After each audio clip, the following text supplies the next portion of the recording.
நேயர்களுக்கு வணக்கம். நான் ஜேட்ஜினோ.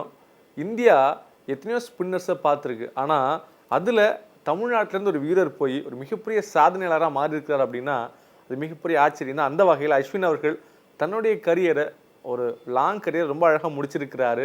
அவரை பற்றி பேசுகிறதுக்கு நிறைய விஷயங்கள் இருக்குது. ஸோ அதை பற்றி டிஸ்கஸ் பண்ணுறதுக்காக டேனி, ப்ளூ பாய் 2 பேர் இருக்கிறாங்க. வணக்கம்.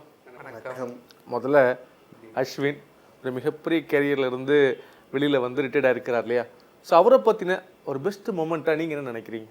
என்னோடய ஃபேவரட் மொமெண்ட்னா கோலி வந்து அந்த ஒரு எரான் வாங்க தெரியுமா, டெஸ்டர், அதில் வந்து அஸ்வின் வந்து ஒரு மிகப்பெரிய பங்காற்றினவர் கூட. ஏன்னா ஹோம் சீரீஸில் அஸ்வின் வந்து ஏட்டுக்கு போட்டியாக கோலிக்காக சண்டை நிறைய இடத்துல போட்டிருக்காரு. அதில் வந்து எனக்கு இதே பிஜிடியிலேயே பெங்களூரில் வந்து 17 வந்து ஃபஸ்ட் மேட்ச் இந்தியா தோற்றுருவாங்க. செகண்ட் மேட்ச்சு 187 தான் டார்கெட்டுன்னு இருக்கும்போது ஒரு 6 எடுப்பார் அஸ்வின். வந்து டோட்டலாக கொலாப்ஸ் பண்ணுறார் அவங்க பேட்டிங்கே ஆஸ்திரேலியாவை. அது வந்து எனக்கு ஒரு பயங்கரமான மெமரி. ஏன்னா நான் இப்போ மேட்ச் பார்க்கும்போது என்னடா போயிடுச்சான் இருக்கும்போது ஒரு 11 ரன்ஸுக்குள்ளே 6 விக்கெட் ஆஸ்திரேலியா வந்து லூஸ் பண்ணுவாங்க அந்த ஒரு பீரியடில். அஸ்வின் வந்து அவர் தான் அதை ட்ரிகர் பண்ணி ரொம்ப ஃபயராக இருப்பார். அதில் ஸ்மித்தை முறைக்கிறதா இருக்கட்டும், அந்த மேட்ச்சில் தான் இஷாந்த் சர்மா அந்த ஃபேஸ் காட்டுறது. ஸோ இந்தியா வந்து அதில் தான் வந்து ஒரு ஸ்டேட்மெண்ட்டாகவே வச்சாங்க, இது புது இந்தியா, நாங்கள் வந்து இப்படி தான் எங்கள் பிராண்ட் ஆஃப் கிரிக்கெட். அதுக்கு முக்கியமான காரணம் வந்து அஸ்வினுக்கு நம்ம கொடுத்தே ஆகணும். ஏன்னா அவர் கோலிக்கு அந்த இந்தியன் கிரிக்கெட்டுக்கு வந்து அந்த டெஸ்ட்டு நம்ம ஃபேஸ் சொல்கிறோம் தெரியுமா, அதில் வந்து அவரோட பங்களிப்பு ரொம்ப பெருசு. அவர், ஜடேஜா, கோலி, அதான் ஓஜிஸ் அவரே சொன்னார். ஸோ என்னோடய ஃபேவரட் மெமரி வந்து அஸ்வின் வந்து அந்த பிஜிடி தான். ஏன்னா அதான் கோலி கேப்டன்சிக்கே ஒரு டேர்னிங் பாயிண்ட்டாகவும் இருந்துச்சு அந்த சீரீஸ் தான். சூப்பர் தான். ஸோ ப்ளூ பாய், உங்களுக்கு ஒரு மலரும் நினைவுகள் அஸ்வினை பற்றி என்ன சொல்லுவீங்க? இப்போ பொதுவாகவே ஒரு பிளேயர் ஒரு கேப்டன்சிக்கு கீழே தான் ஷைன் பண்ணியிருப்பார், ஒரு கேப்டனுக்கு கீழே தான் ஷைன் பண்ணியிருப்பார்.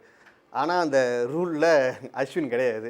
தோனிக்கு கீழே பார்த்தோம்னா ஓடிஐலையும் டெஸ்ட்லையும் நல்லாவே ஷைன் பண்ணியிருப்பார். கோலிக்கு கீழேயுமே நல்லா ஷைன் பண்ணியிருப்பார். இப்போ பார்த்தோம்னா ரோஹித்துக்கிட்டேயுமே ஒரு நல்ல ஒரு தூணாகவே இருக்கார் டீமுக்கு.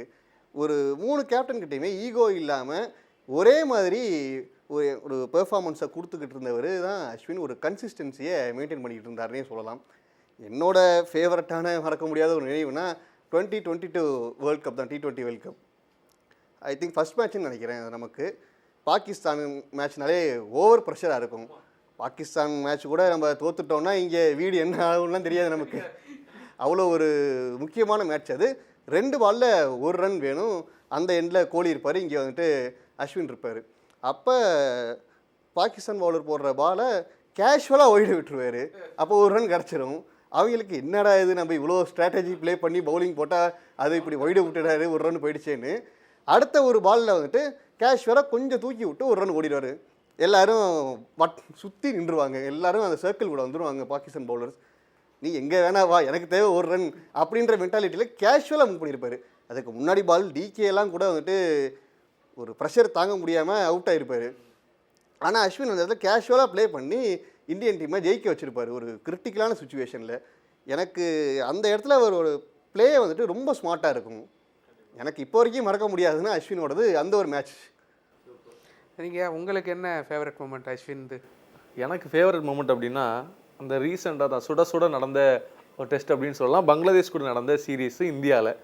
பங்களாதேஷ் பார்த்திங்க அப்படின்னு இப்போ ரீசெண்ட் டைமாக ஒரு பயங்கரமான பவர்ஃபுல்லான டீமாக இருக்கிறாங்க. குறிப்பாக சொல்ல அப்படின்னா பாகிஸ்தானுக்கு போய் பாகிஸ்தானை அடித்து ஓட விட்டுட்டு இந்தியாவுக்கு வர்றாங்க.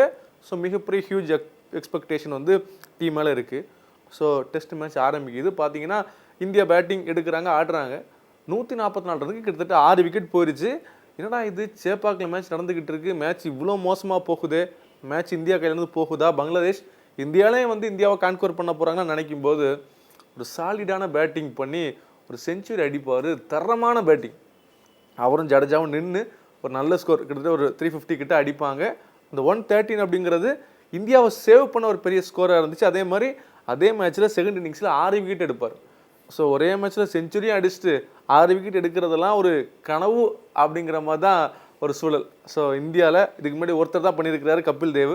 ஸோ அந்த வரிசையில் சேர்ந்து அந்த மேட்சை பயங்கரமாக வின் பண்ணி கொடுப்பாரு. ஸோ அது எனக்கு வந்து ஒரு பெரிய மூமெண்ட்டாக அஸ்வின் இடத்துல பார்க்குறோம். ஸோ அஸ்வினுடைய கரியரை பார்க்கும்போது உண்மையாகவே நீங்கள் சொன்ன மாதிரி ஒரு தேங்க்யூ அவருக்கு சொல்லியே ஆகணும்.